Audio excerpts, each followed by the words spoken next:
This is my current project. I've got two old school Wilson Graphite Agressor Rackets that I'm working on to, get back them into playable condition and play them to serve.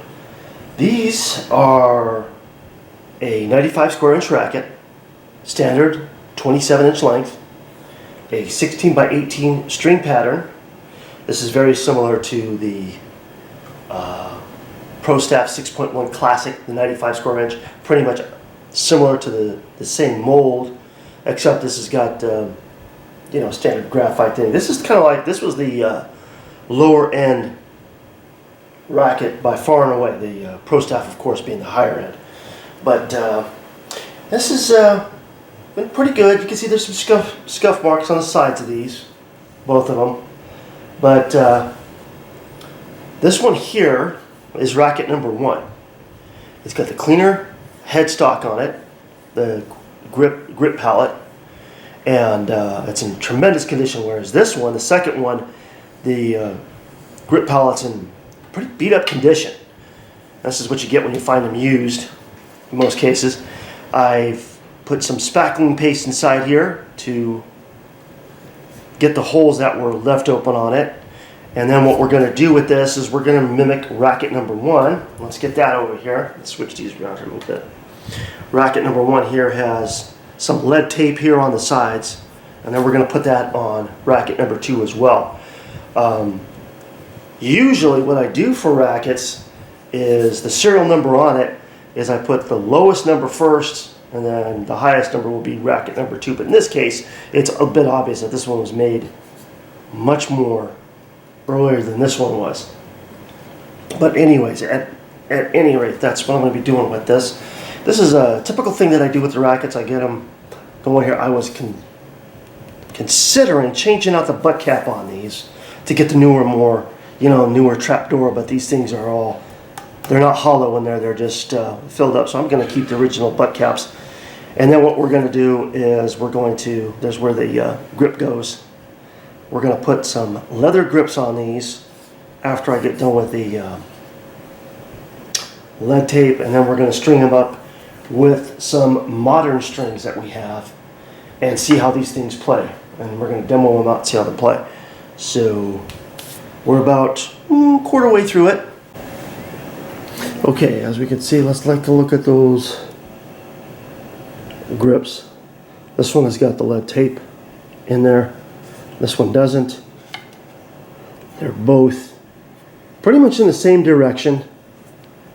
You can see the matching W's on there. And then as you go up here, it's the exact same lettering. They aren't flipped over and transposed. I have another set of rackets that does that. It's kind of weird. So I might have to take off the butt cap and do that. But these, they're like that. And you can see where the grip was going. Look at the pattern. And that's just all that goop that was on the back. And I tried to get that off, but not going to happen. But once again, you can see clearly how much better racket number 1's grip palette is versus this one. This one has been beat. And look where we're at now. The rackets have been re-gripped now. We've got leather grips on racket number 1 and racket number 2. And you can see we got the tabs for the we got these, we got matching of those, and then we went even as far as doing the matching performance pads. Yes, these are from Turner Grip. These are pretty cool. So you got them over here, and we got them on this side as well. So that the best way to do these is to do this before you do the string. See how well matched up they are? Notice. Let's get to the other side. Let's look at that again. See? Yeah, very nicely matched up. So we're not going to have a problem with matching with stringing that at all. And once again, let's look at how the pattern is the same. Pretty much there. The logo goes the same way. And you switch them around. There they are. So we got the lead tape inside these things, everything. This thing's all ready to go. So the next step, of course, is to put a hybrid setup on it. And then we're going to go out and do some hitting.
That's about what I have to do.